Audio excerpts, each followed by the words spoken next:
I'd now like to introduce David Watson. David and his wife Judith are local land care champions of this region. They've both worked tirelessly to improve the clear and windswept landscape just west of Bungendore.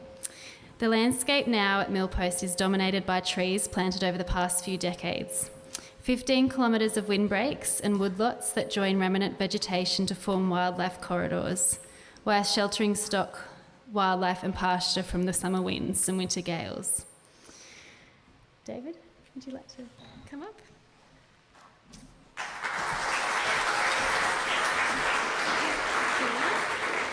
After about 2 or 3 minutes, I'll ask you.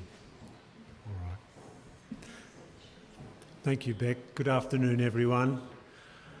I must admit I was feeling quite humbled by Martin and David's story.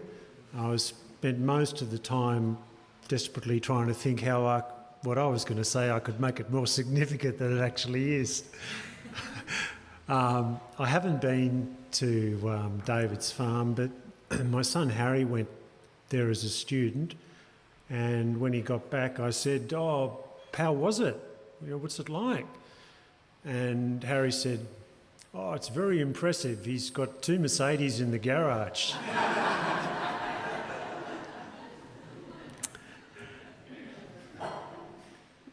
So when Joseph Wilde walked into our district in 1820, he arrived at Lake George, maybe the first European into our country, and he saw the fires of the natives that appeared numerous, and emu were plentiful.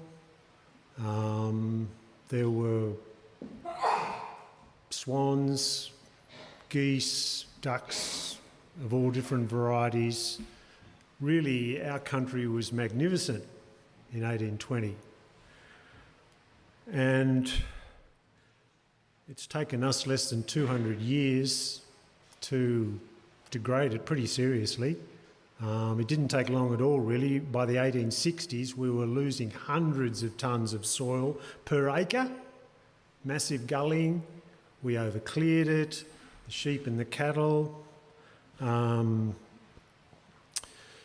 did their damage, and we didn't know how to manage them. And in more recent times, we've fallen short with being unable to control an overpopulation of kangaroos. So we have total grazing pressure, big problem. And yet the Indigenous people had managed this land, as previous speakers have mentioned, magnificently. We stole their land without treaty or compensation. I feel, as an occupier of land, that my moral right to occupy that land is directly proportional to the degree of care I can bring to its management or its stewardship. Maybe, Beck, we could have a look now at a little film that Megan Watson, no relation, made about Millpost. I apologise for the sales pitch in this film. It wasn't actually my idea to show it today. I thought we were going to see the quarry, but that's on tomorrow morning. So this film, made by Megan, partner of Fiona, who produced the book that you'll see in the film.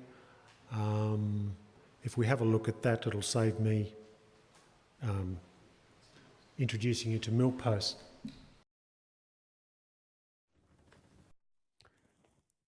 I'm David Watson, and we're at Millpost, a farm my grandfather bought in 1923.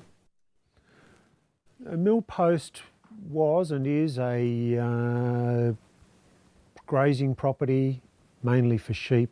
It's up in the hills. So the soil is not that deep, and we've worked out that it's best for merino sheep rather than cattle, for example. And so it's been a wool growing property for commercial wool growing for as far as you can remember, really. Okay, when I came to live here in 1979, it was to implement permaculture because I wasn't actually planning a farming career. I was practicing law at the time. But when I heard about permaculture, I got excited because I thought here is a way of farming that nurtures the land, looks after the land, improves the land. And so I came here to implement permaculture, and shortly thereafter did the inaugural permaculture design course with Judith Turley, who eventually became my wife. And since then we've been implementing permaculture, and I could see that that was what this farm needed. It needed a new plan and a new way of doing things, because the way it was going, it was becoming eroded, and it was very exposed, and permaculture offered the plan to fix it up. Permaculture is a design system. Well, traditional agriculture was labour intensive.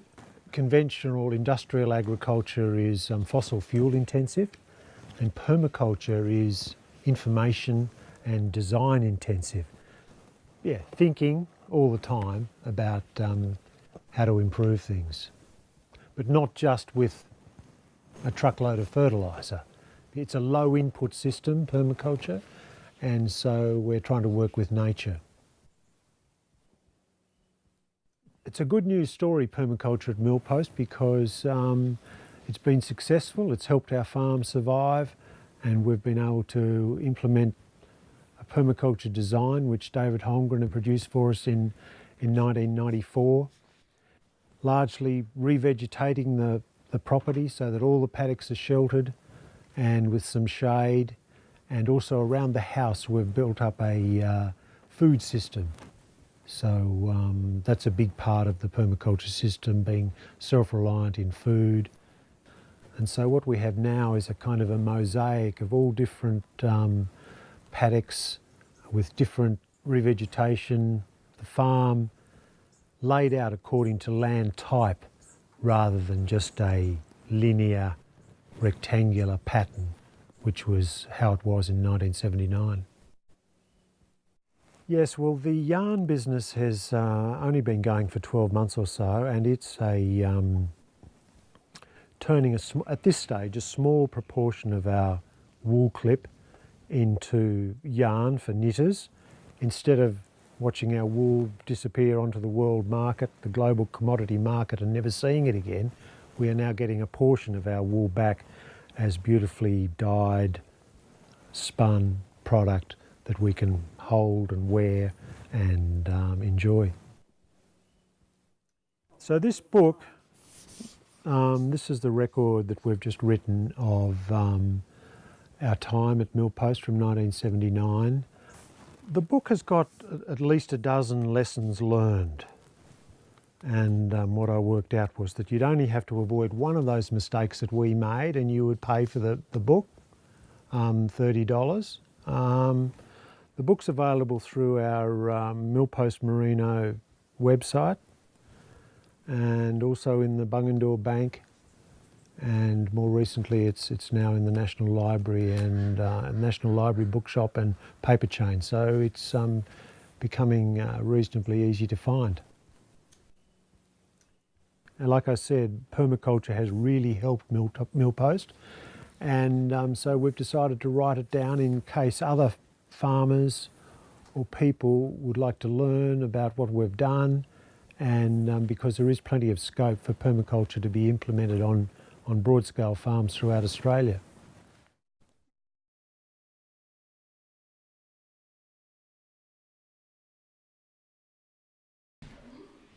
So that saves me saying quite a bit.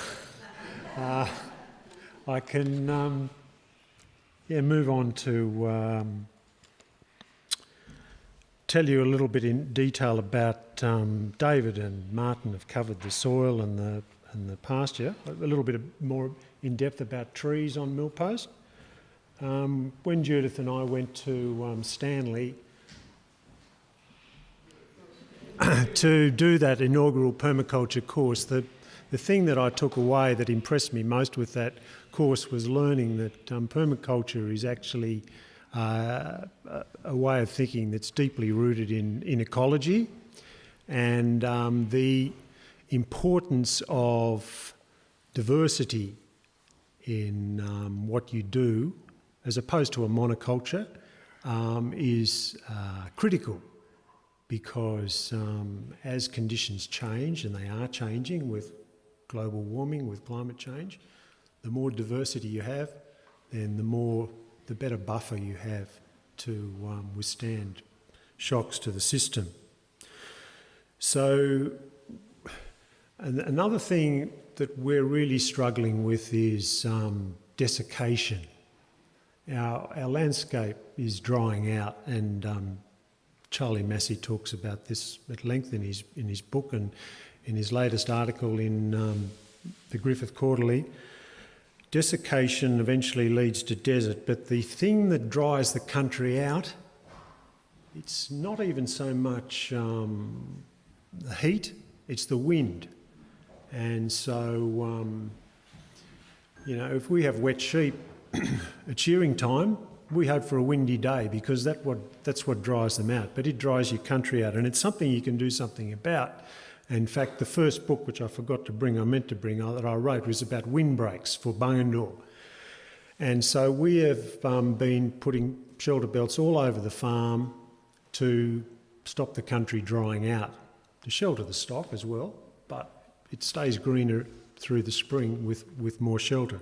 And nearly all of those shelter belts are native species, because they're evergreen, they recover from fire, they're good for biodiversity, for birds and insects. And so, 90% of the tree planting we do is with native species, and a lot of it's done with direct seeding. And, that's been good, because it's helped the ecology of the farm, the biodiversity with all of those native plantings. But the sheltering of the farm is good for the farm, whatever we do. David Holmgren said to us, look, you've got sheep now, but just consider that a caretaker land use, because you don't know what's going to happen on your farm into the future. So, but whatever it is happening there, the more sheltered it is, the better. But the thing about permaculture is that it's not just native species. In fact, David, in his design for our shelter belt system, had a sprinkling of oaks through the even through the windbreaks. The fact is, we've got big challenges with Millpost. With our the big challenges we have are losing ground cover. So we've got soil loss. We are trying the holistic management, but a little bit like Charlie Massey has found, that the better you do with your management, the bigger magnet your farm is for kangaroos. And I did a back of the envelope calculation the other night that within 20 kilometres of Millpost, which is just a couple of hours hop for an eastern grey kangaroo, we've probably got over 100,000 eastern grey kangaroos, because that's just what's happening in our neck of the woods. So we are losing ground cover. The kangaroos are part of that. We've sold half our sheep. We're still losing ground cover. It's the summer heat, and it's the total grazing pressure. But anyway, I digress. The thing about losing soil is you can rebuild it, and one way you can rebuild it is with deciduous trees. And so we are very positive about planting oak trees. Oak's leaves make soil. You wouldn't think of raking up eucalypt leaves to make compost. So eucalypts are hungry, but oaks and other deciduous trees, they are giving, they are making soil. So as a child, on our farm, ever since before I was born, we had a bulldozer, and the bulldozer was used to put in dams, but to rip ground for forestry. And when I was a child, my father did some ripping just outside our garden, and we were on a picnic at the Cotter, and there was an oak tree, and we got bucket loads of acorns on that picnic, took them back, and when I was 5 years old, I sowed these acorns in that ripped ground just outside our garden, and all of those oaks came up and made a beautiful forest. And as I was growing up, the oaks were growing up with me. And it's an easy thing to do. A 5-year-old can do it. And so even now we are ripping our hillsides with bulldozers and sowing acorns, because I'm just not sure that with global warming that we can, unless we can control the kangaroos, that we can care for our country without trees. Now, Russell Smith, I brought this book along. This is one of the books that really inspired permaculture and inspired me. Russell Smith, a geographer, almost 100 years ago, wrote this book. He was a geographer. He travelled the world and he saw the pattern. He saw and the pattern he identified was you start with forest,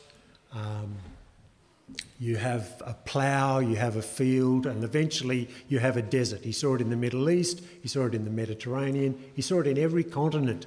And his answer was to get forage trees back into the landscape and get the animals to harvest, the honey locust, the acorns, the chestnuts, the walnuts, the mulberries, all of these trees, to get the animals, because we have, huge area of hilly country, that if the pasture dies, we're in trouble. We've got to feed ourselves. We can't feed ourselves with eucalypts. Pasture is under pressure, but Russell Smith has said, put the trees in, get the animals to harvest, and you can feed yourselves in perpetuity with the forested areas. So we're trying to do that as much as we can at Millpost, building soil. Like I said, we need to be thinking long term, how are we going to care for the land and feed ourselves at the same time. So the trees, not just natives, exotics as well have a role to play. I wish Paul Dan was here. He was one of the gentlemen who said, when he was talking about the debate about natives versus exotics, he was saying, it's, why would you try and revegetate your farm with one hand tied behind your back? We can use both. And that's a permaculture thing with natives versus exotics. It's not an either or, do both.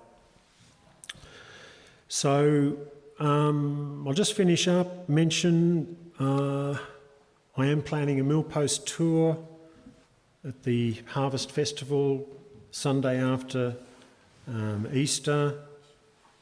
Have a look on the Southern Harvest website if you want to come on that tour. And also mention tomorrow morning, I hope none of you are coming this afternoon to see the Axe Quarry film. It'll be on in the National Theatre tomorrow morning at 9 o'clock. And so I hope you have a look at that. A lot of people have said very positive things about that film and about our reconciliation efforts with the quarry and gazetting it as an Aboriginal place, having it gazetted as an Aboriginal place. And that film tomorrow morning, the National Theatre tells that story nicely. Thank you.